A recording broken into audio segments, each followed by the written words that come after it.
stop the music, because this, I don't even understand this. A federal judge, who obviously doesn't like his country, has reapproved the emergency order blocking Georgia from wiping the state voting machines. Why would we be wiping the state voting machines? Why does it take a federal judge to say, no, let's not erase all of that data yet? Joe Manchin, he came out yesterday and he said, I just can't believe that 72 million people were either that mad or that scared of the Democratic Party to vote for what I consider a very flawed individual. Now listen to this. This is Joe Manchin. This is the kind line they're taking on 70 million Americans. I can't believe that 72 million people were either that mad or that scared of the Democratic Party to vote what I consider a very flawed individual. Okay, well, let me flip this around. I'll probably be called a conspiracy theorist or a racist or a hate monger for saying it, but I just can't believe that 80 million people were either that mad or that scared of Donald Trump that they would vote for somebody who is clearly in mental decline. In fact, I'm going to go a step further. I don't believe 80 million people voted for Joe Biden. Where was the ground game? Where was the enthusiasm? He won with 15 million votes more than Barack Obama. A historic election, one that a lot of people will say was won because he was black, our first black president, and it was history. Remember everybody saying, well, they're making this historic, so it will be historic. There was no history made here. Oh, well, no. Is he our first on the road to senility president that has ever been elected? There may have been that. I was so proud to get out of my house and stand in line for our first senile president. It was important. It was an important barrier that we broke. Patrick Basham wrote a really great piece in the Spectator USA. And he said, to say out loud that you find the results of the 2020 presidential election odd is to invite derision. You're a crank or a conspiracy theorist. He says, well, then mark me down as a crank. I'm a pollster, and I find this election to be deeply puzzling. I also think the Trump campaign is still within its rights to contest the tabulations. Something strange happened in America's democracy in the early hours of Wednesday, November 4th, and the days that followed, and it's reasonable for a lot of Americans to want to find out exactly what happened. First, he says, consider some facts. President Trump received more votes than any previous incumbent seeking re-election. He got 11 million more votes than he got in 2016. It's the third largest rise in support ever for an incumbent. By the way of comparison, President Obama was comfortably reelected in 2012 with 3.5 million fewer votes. Donald Trump got 11 million more. Trump's vote increased so much, according to the exit polls, he performed far better with many key demographic groups. 95% with Republicans, they voted for him, as did the rural male working class whites. He earned the highest shares of all minority votes for a Republican since 1960.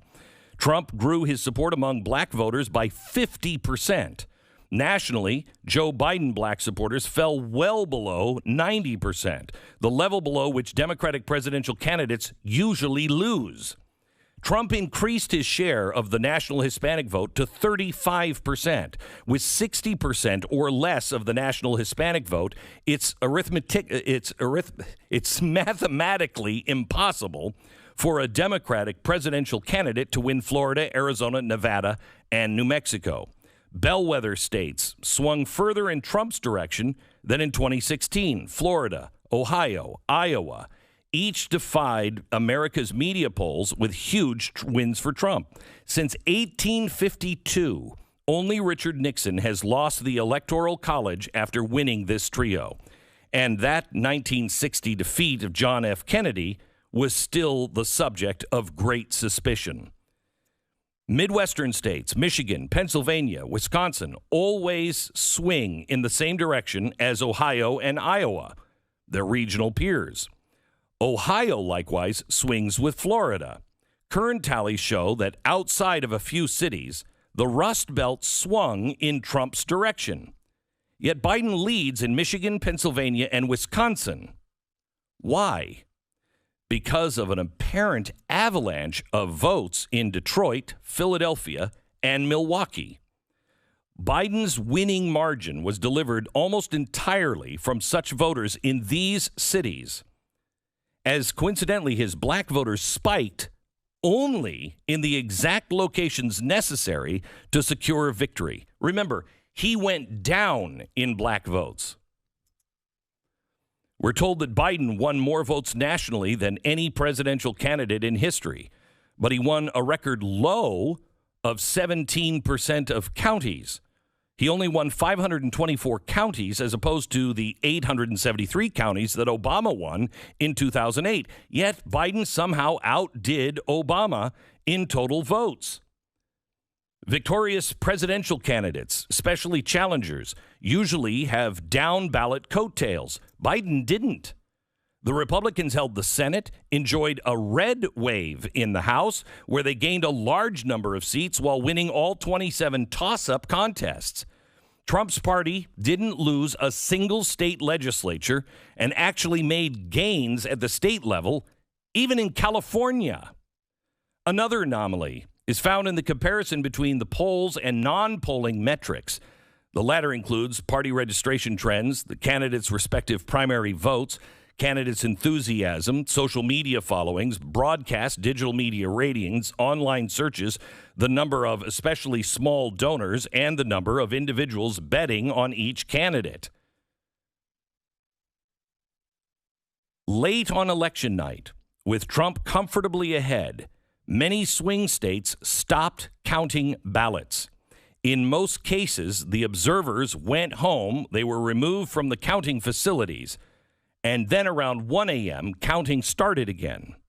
Statistically abnormal vote counts were the new normal when counting did resume. They were unusually large in size, hundreds of thousands, and had an unusually high 90% and above Biden to Trump ratio. Late arriving ballots were counted in Pennsylvania, 23,000 absentee ballots with impossible postal return dates, and another 86,000 have such extraordinary return rates that they raise serious questions. The failure to match signatures on mail-in ballots, the destruction of mail-in ballot envelopes, which have to contain signatures. Historically low absentee ballot rejection rates despite the massive expansion of mail voting. The missing votes in Delaware County, Pennsylvania, 50,000 votes held on 47 USB cards are missing. Non-resident votes.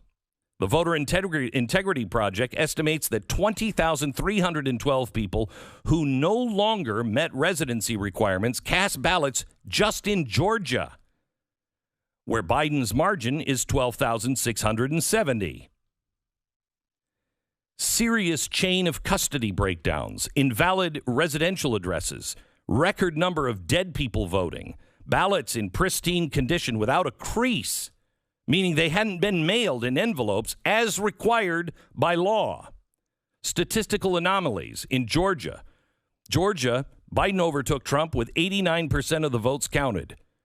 For the next 53 batches of votes counted, Biden led Trump by the same exact 50.05 to 49.95% in every single batch. It's particularly perplexing that all the statistical anomalies and tabulation abnormalities, all of them went in Biden's favor. Whether the cause was human error or some nefarious activity or a combination, clearly something peculiar happened. For those members of the press that would have been all over half of this, had Biden lost, and this is how it happened with Donald Trump, there would be rioting in the streets. Shut the pie hole. There's something important that has happened. The electors are not seated until December 14th. Until that time, every single American, whether it changes the vote or not, should ask themselves, do I trust the election process in America? Because if we don't, we're done as a free republic.